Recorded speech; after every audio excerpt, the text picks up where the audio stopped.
Welcome to the Find Your Leadership Confidence podcast with Vicki Noethling. You are about to discover impactful lessons that help you grow as an individual, grow your confidence, and find the positive and good within you, so you powerfully and authentically become the best version of yourself. Be sure you visit our website at www.findyourleadershipconfidence.com. While you're there, subscribe to us via your favorite network. Now tune in, get ready, and enjoy the journey of emerging as a leader of exception in the 21st century. Welcome, everyone, to the Find Your Leadership Confidence podcast. I'm your host, Vicki Noethling, coming to you from Roswell, Georgia. The goal of this podcast is to bring topics and guests that will empower you to become that confident leader and take your business and your life to the next level. Today, I am very excited to have as my guest, Derek Selinger. Let me tell you a little bit about him. He is the master magician who has performed on 4 continents for millions of people. You can see his work in places like Penn and Teller Full S. He is an award-winning filmmaker, a speaker with a recent TEDx talk that is awesome. You got to see it. And it's about how to dream big. And he has created an immersive, magical experience which helps 12 people connect on a deeper level. And it's called the Box of Wonders. Today, we are going to talk about what does it mean to dream big. Please join me in welcoming my guest, Derek Selinger. Derek, so excited to have you on as my guest today. So am I. It's so great to be here with you. Awesome. So those of the audience that have been here before know I ask 2 simple questions always. The first one is to share, where do you call home? Where do you live now? Yeah, my suitcase is my home. Yeah. we travel extensively, but when we're not traveling, we hang out in San Miguel de Allende in central Mexico. Nice. Mm-hmm. So I always joke that I'm going to have to do just a whole summit on just my nomads because Totally. I've probably interviewed now 15 people that's, they do live out of their suitcase, and it's an exciting thing.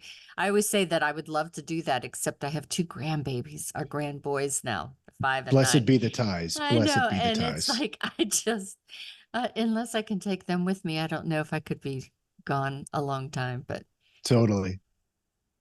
All right. So the second question is, we gave a little bit about your background, but I purposely didn't give a lot of details because I would love for you to take us on this journey that, maybe from that college student to where you are today. And what was it like? What was the aha moments that really formed who you are today, and really to be on this platform of being that advocate of dreaming big again? Thank you for that question. It really does tie into my why, the thing that makes me tick. It actually started long before college. It started when I was just a little kid. My mom told me this story when I was about 8 years old. And I should tell you that she told me this story most likely because I was an awkward kid. I had a speech impediment. I had stress-induced dyslexia, and I was being bullied pretty extensively. Yeah, as a lot of kids go through this. And so my mom sat me down at the table and poured me a glass of milk and told me a story. And the story was so remarkable. It was, she said to me, Derek, you need to understand that you're very special. I'm like, moms have to say that, of course. She said, when I was pregnant with you, I was electrocuted or shocked. She wasn't killed. And when she was rushed to the hospital, the doctors said, we think you're going to survive, Mrs. Selinger, but we don't know about your baby. And she's like, what? What are you talking about? They're like, yeah, you're pregnant, and first trimester of pregnancy. So oh wow, she had no idea. No, it was like a shock. two shocks. Whoa. And so they said your baby probably won't survive, and if it does, it most certainly will not be normal, which is true. That is very true. And she told me this story, and at 8 years old, I had 2 distinct thoughts. The first is that I have superpowers, Mm-hmm. right? I mean, I went through a shock. I mean, Spider-Man got bit by a radioactive spider. I went through a shock. I totally tried to fly. I was jumping off the bed trying, it didn't work. Maybe that's why I became a magician, right? I got to find my superpower, right? And the second thought I had at 8, and this is a profound thought for an 8-year-old. Mm-hmm. The second thought I had was, my life's a gift. Yeah. The fact that I'm alive is a miracle. You got to really do something with that. Exactly.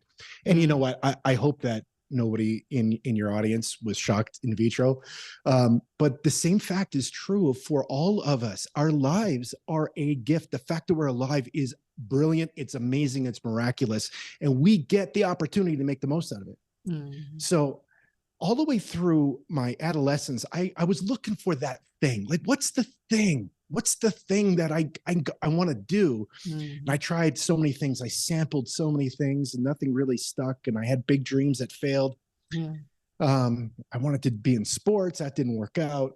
And then in college, I started to get very serious about the art of magic. Mm-hmm. And I met a Vegas mentor who took me under his wing and started to really guide me. And under his tutelage, I won all kinds of awards and got onto the world stage. And the rest, as they say, is history. You know, now I understand why your TED Talk is so electrifying. I like what you did there. Because of that, yes.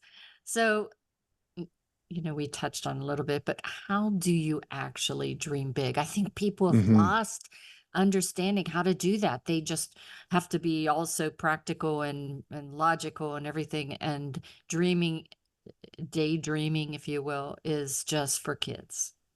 Yeah, I think you're exactly right. It's probably that's my mission, right? That's my mission as a speaker. That's my mission as a filmmaker.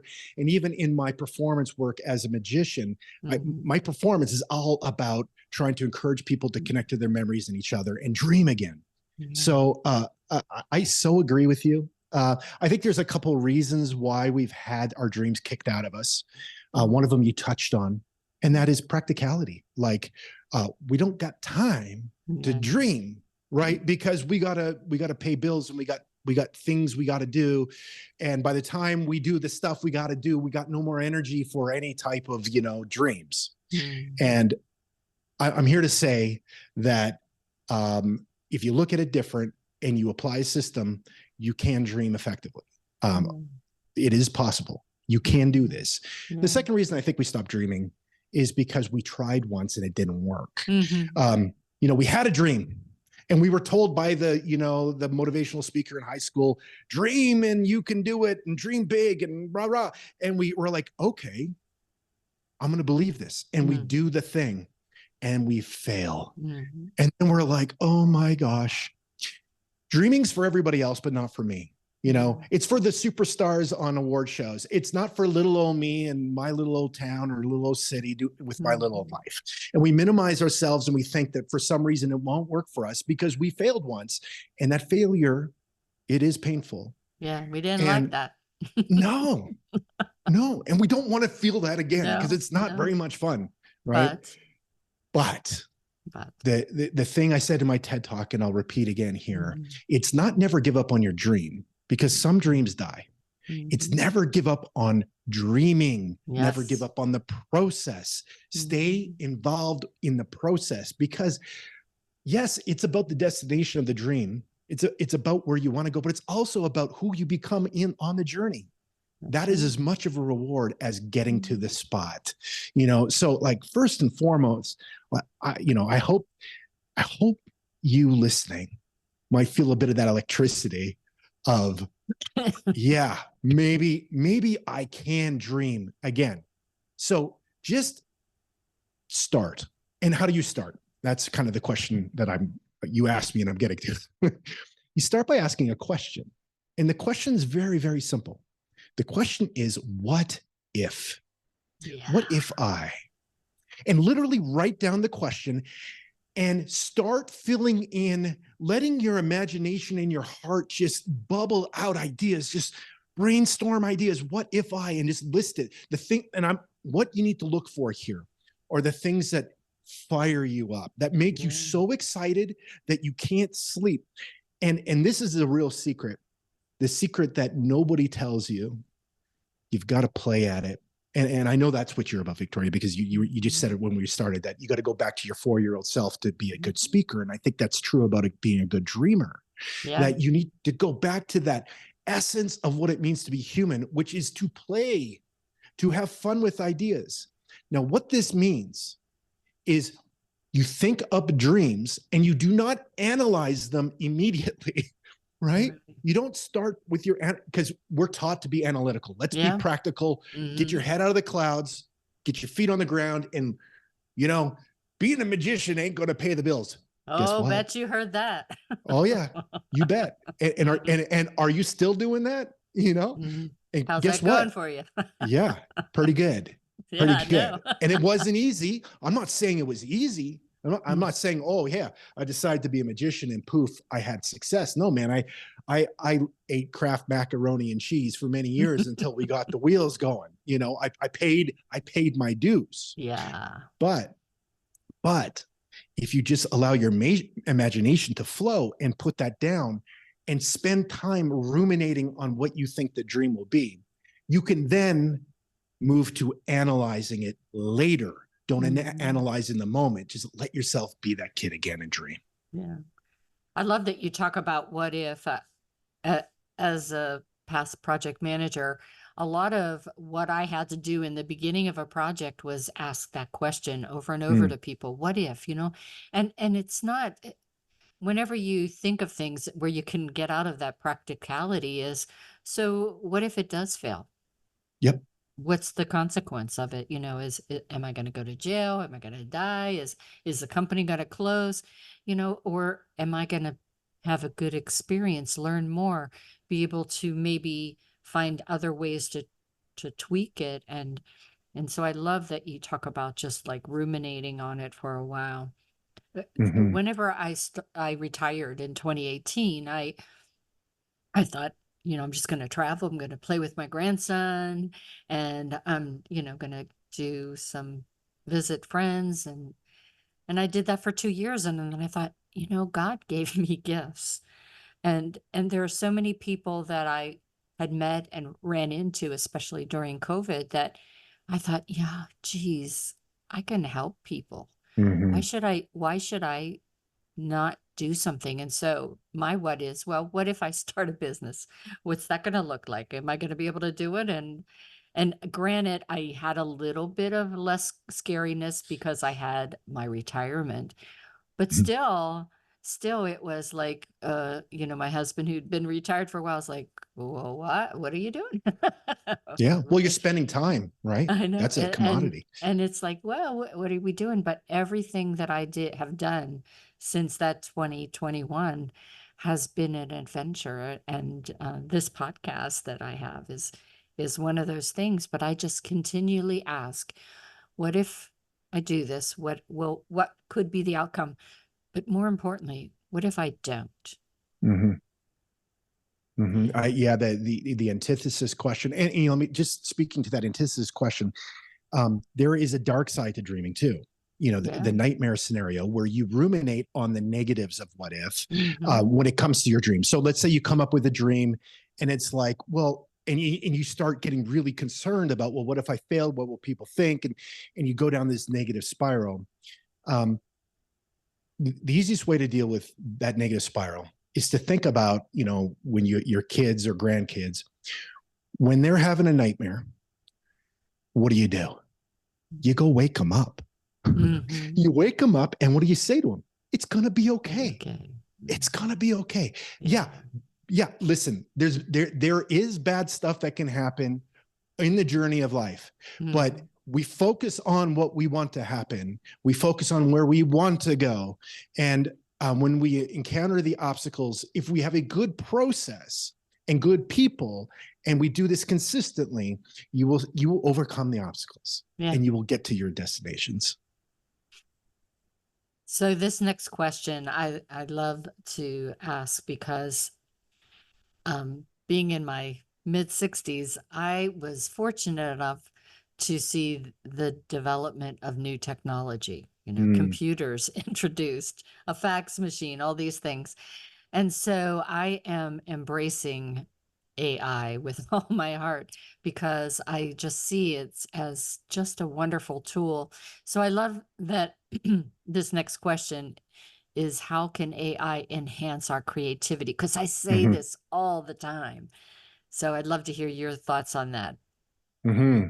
Yeah, the technological intrusion happens to magic before anything else. Um, and magicians traditionally take advantage of technology before anybody else. Like the very first movie projectors were used in magic shows. Yeah. And at the same time, things like television were really disruptive for magic.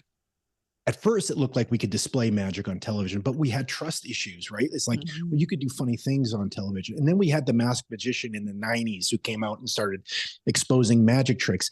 And now we've got the internet where, 12-year-olds are like exposing magic trick, like this is how it's done and kind of ruining it for people. And it's like, well, that's terrible. Like, and it is. Technology is a double-edged sword. It always is. But inevitably, with any power, any technology, whether it's the ability to print or the ability to use AI, what you said is exactly right. You need to look at it as a tool. And that tool can either enhance what you are doing or it could be destructive. There's a lot of really bad books that have been written that said really bad things, but that doesn't mean we're going to stop printing books. Right, exactly. Right? So it's the same with AI. I use it very actively. When it comes to my writing, like I wrote a novel this year because congratulations. Thank you.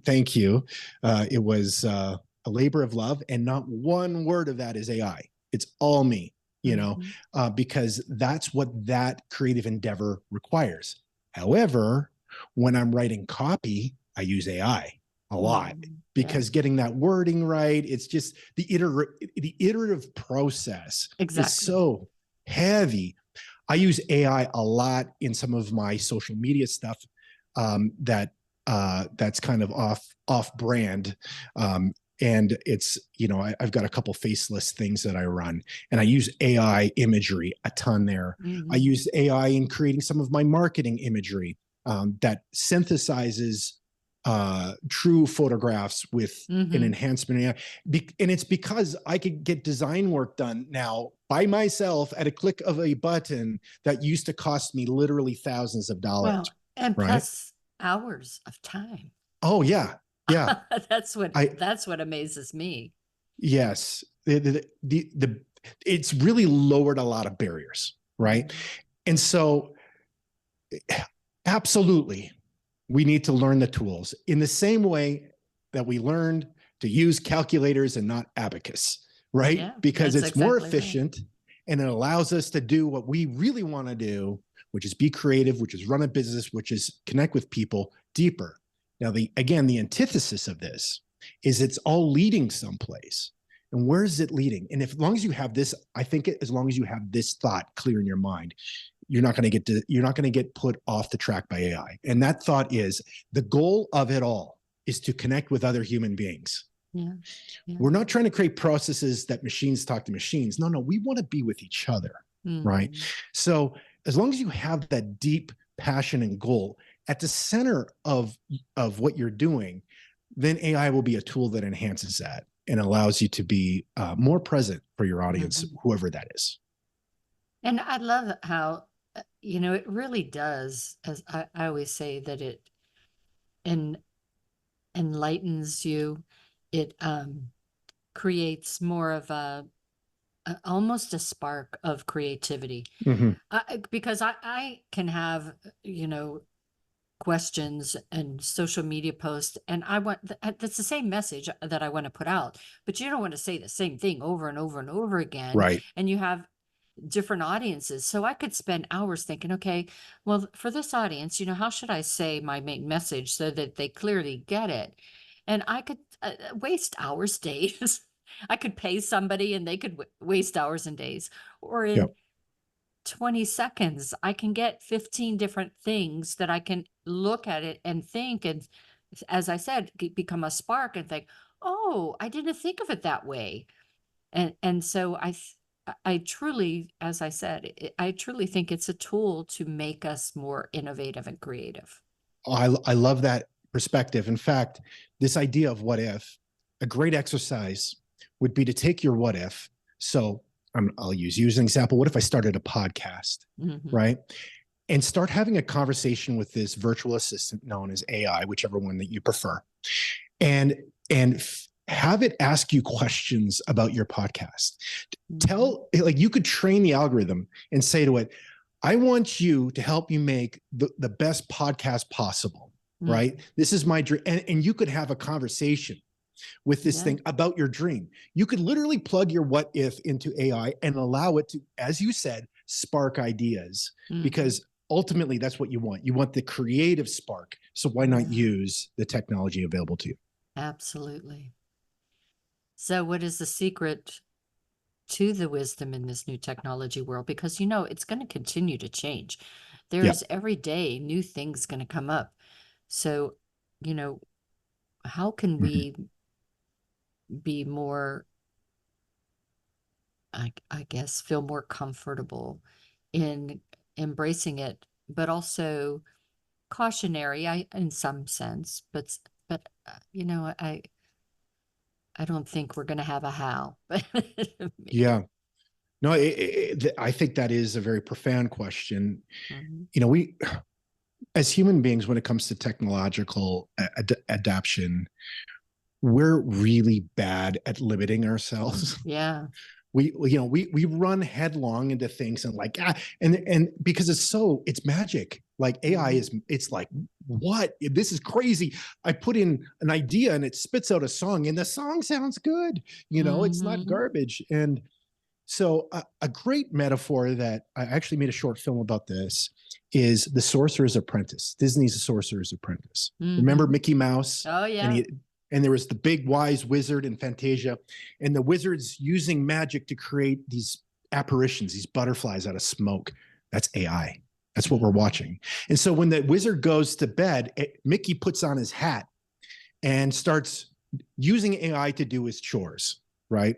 And he starts having the water. But then what does he do? He goes to sleep. And the magical technology runs amok and becomes chaos. And it almost kills Mickey until the wizard comes back in and sets everything right. Now, the sad thing is we don't have any wizards that know this technology, right? We're all the Sorcerer's Apprentice with this magic hat. So there's some things I think we need to keep in mind. And one of them is don't sleep. Like, it's really easy to put processes in place and no longer indwell them. And I think that's a real danger with anything. That's a danger with AI. It's a danger with our businesses. It's a danger. It's the big danger with corporations. Like, if I were to critique the corporate structure, it's that they become disembodied institutions that just serve their own end, right? That's when they go awry. When corporations start, they have a soul. So always keep your mind, your presence on the processes, you know? I think that's the way through. And then we're going to gain wisdom over time. My mentor, my magic mentor, Jeff McBride, has this great saying.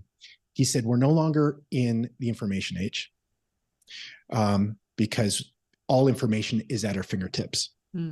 We are now in the age of wisdom, where the most valued are those who are able to point us to the information that is true and good.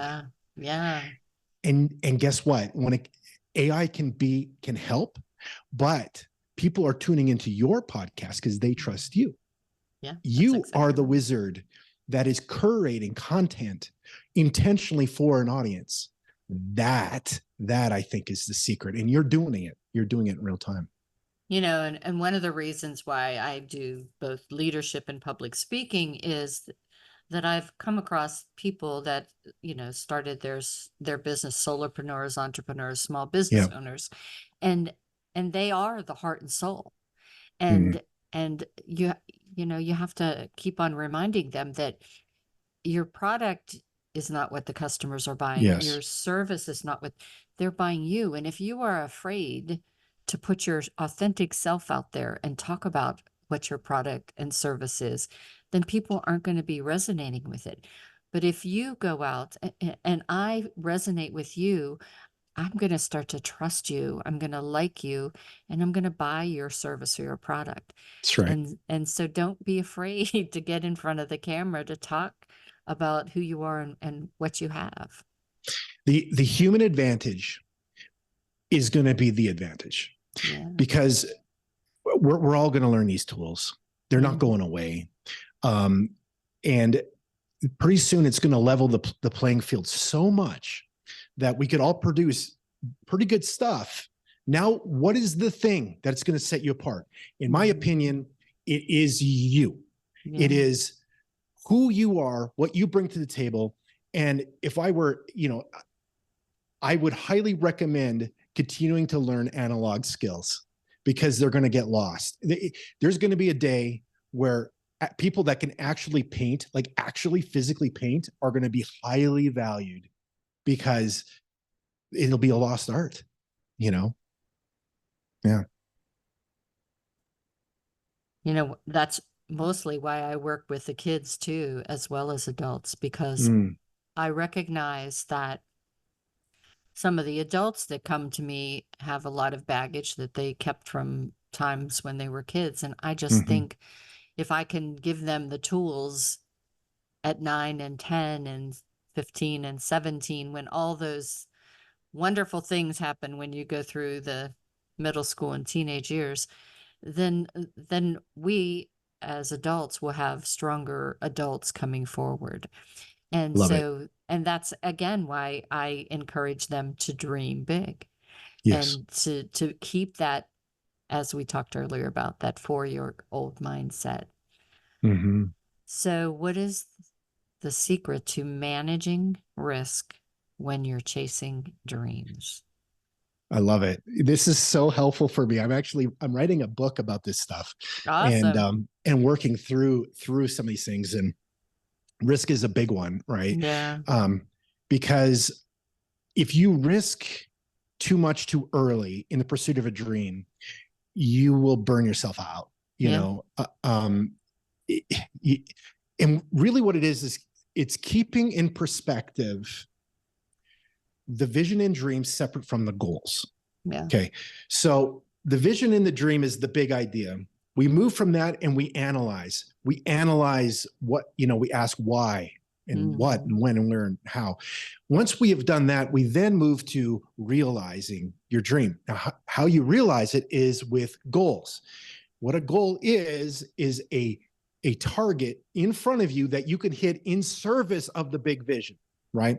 And you've heard of that acronym SMART, the SMART goals. Right. They're specific, measurable, achievable, time bound, and realistic. That's right. It's like you can do it. You can almost touch it. Right.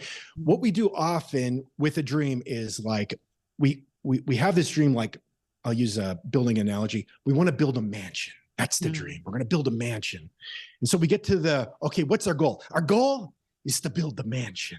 And that it's like, big audacious goal. Right. It's Colin's thing, but run too far, because if you put that in front of you as that's my goal. How the heck are you going to do that? No, that's your dream. The dream is the house. The first goal is putting in the footers. That's right. The first goal. Then you lay the foundation. Then you stud the walls. And what happens is, as you go after a goal, when you achieve it, you then reassess your dream and you ask the question, is the dream still relevant in its current form? Because you may go, you know what? I don't want a 3-story anymore. I want a ranch house with a pool in the back. I'm going to adjust my dream because I've learned something about myself and the situation. And that's the beauty of the process. So when you have these goals that are within reach, the risk is not insurmountable, because you're not trying to, jump the bridge too far. You're dealing with what's in front of you, and you're allowing that to, I talk about it in terms of a staircase, that you're going through the process. It is a spiral staircase that you keep, you keep climbing. You're not jumping the whole mountain at once, right? You're traversing it. And that's how you manage the risk. You traverse the terrain. Don't try and get there like with a rocket ship, shooting yourself at the top of the mountain, because you're going to smash into it and destroy yourself and your dream at the same time. Yeah, when I coach people, I always celebrate with them the small wins. Every time we get together, it's like celebrate the small wins, because especially as entrepreneurs that are beginning, you think of that big audacious goal of what you want to do, and it's challenging and it's sometimes overwhelming. But if you think of, well, you just want to get a website or you just want Yeah, to talk to a few people, all of those things seem small, and then it compounds. For my anti-aging business, its founder is Jeff Olson, and he wrote the compound effect, or I'm sorry, the slight edge. Darren Hardy wrote the compound effect. They worked together and both came up with 2 different books. But anyway, so the slight edge is just telling you that it's just all the small things you should do, and just yes. work on those small goals. As a project manager, I always broke my project down into small tasks. And then each time we finished this, we celebrated that we did that. So it wasn't, waiting. And my projects were years in the making. And so, if you waited 5 years to finally celebrate, you would be burned out, thought, losing any motivation. But if every so often you're having this party to celebrate, oh, yay, we did this or that. That's So right. again, celebrate the small wins. You must have been a good project manager. It was fun, but Yeah. I like this more now. Good. All right. So time has flown by. I knew it would. This is crazy. I do want to do one rapid fire. So Sure. and this is kind of going to my speaking, because I Mhm. coach on in person or online, and trying to have people excel in both areas and be engaging. So why is being together in person better? Yeah, magic really sucks on screens. Yeah. It does. It always has. It's passable. It gets you exposed to it, but it's not the same as being in front of people. Speaking is a type of magic. And it's because when you are in front of it in person, you believe what you see and you connect to it on a deeply human, emotional, and spiritual level that gets filtered out by our screens. It's like the purest form of communication is sitting around a fire, right? You're sitting around a fire telling stories to each other. Well, we've backed away from the fire. So now we've got people on stage, and that's one step back. And now we've got coming through the screen, that's another step back. And there's nothing like having a real connection with people physically.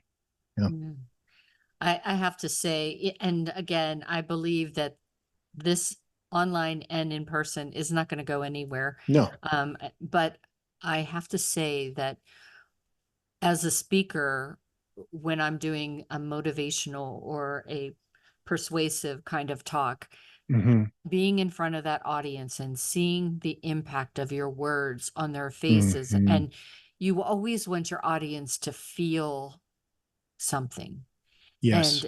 And in a virtual world, if I've got 50 little squares all over the screen, I can't stay focused on my message as well if I'm trying to look at the 50 people. So I tend to only look at 1 or 2, and hopefully those 1 or 2 are being impacted by my message as much as somebody else on the screen.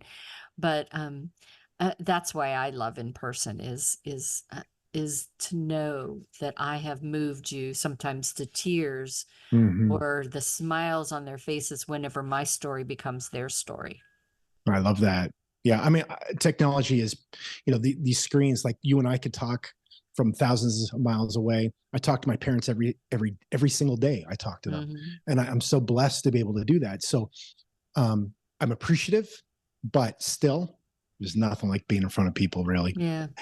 When seeing my mom every day on screen is great, but I'm going to see my mom in 3 weeks, and getting that hug. Yep. Right. I was just thinking the same thing. Our ways are the same.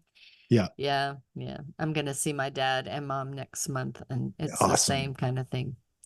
Well, if you all have enjoyed this conversation and want to connect with Derek and really learn more about what he does, and especially I do highly recommend again that you check out his TED Talk and this book that's coming out. I will just have to have him back on again to talk about that. But I'm going to share my screen as I always do. Remind you that if you're just listening, the time now is to go run and get that paper and pencil, which you should have had from the very beginning, but I'll forgive you this time. You will be able to get everything on my YouTube channel, Vicki Noethling. So please do subscribe, as well as my Find Your Leadership Confidence in the show notes. So the website is derekselinger.com. That's DerekSelinger, derekselinger.com. On Facebook, it's Derek Selinger Magic. On Instagram, it's Derek_Selinger. LinkedIn is Derek Selinger. Twitter is Derek Selinger. And YouTube is at Derek Selinger. TikTok is at The Magic Nation. So I'm going to turn it over to Derek Selinger to talk about what you can find when you go to his website, some areas that you might want to pull resources and such, as well as his social media and YouTube channel. So it's all yours. Oh, it's very kind of you. Thank you. My website's a great place to learn a little bit about my work. I now have moved to a point where I'm performing for very specific audiences. So the best place there for resources is probably YouTube. I'm putting out regular content there, both in short format, which is kind of feel good stuff, where I call it the Smile Project. I just perform magic people in life and try to get them to smile. That's my whole thing. Not shock them, not scare them, just get them to smile. And some of the ideas that we talked about today, I'm putting out YouTube videos about that because I really, really do want to help you dream big and reach for those dreams. That's what I'm about. And YouTube's a great place to get information that'll be helpful.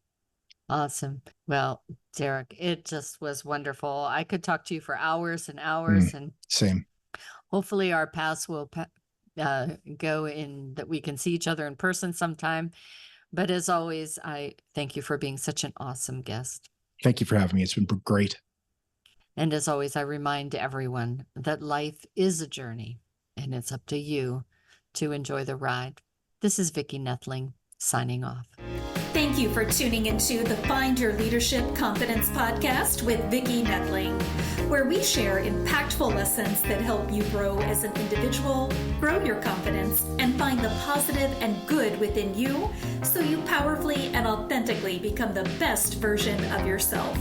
Remember to visit our website at www.findyourleadershipconfidence.com and enjoy even more great episodes like this one. Again, while you're here, subscribe to us via your favorite network. We look forward to seeing you next time on the Find Your Leadership Confidence podcast.